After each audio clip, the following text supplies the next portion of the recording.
Ito po, yan, nakikita nyo.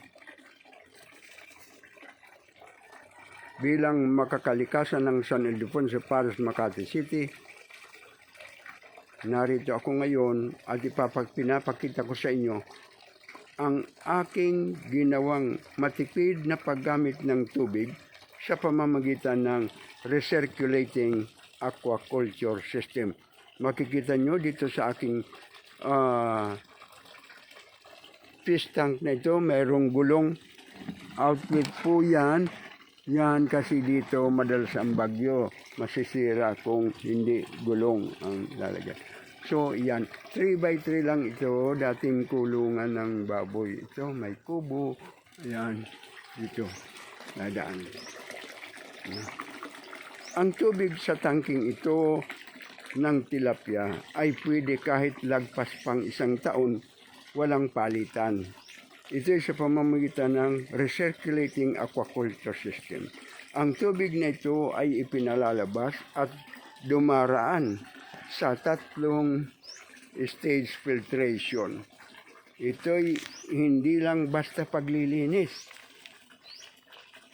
ng tubig, kundi nagaganap ang nitrogen cycle.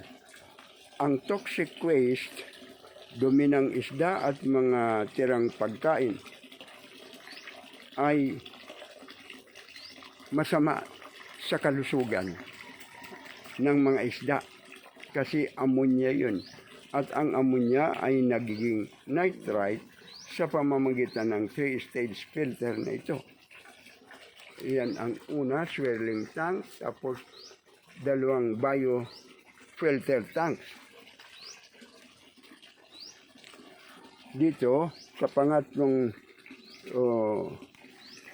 stage filter ay naglagay ako ng 18 watts water pump para ibalik sa fish tank ang nilinis na tubig. Ang fish tank ay may water level control. Ayan o. Ayan, level control at overflow pipe. Overflow pipe dito mayroon din yan. Yan overflow pipe yan dyan. Lalo pat madalas ang bagyo rito sa aming probinsya.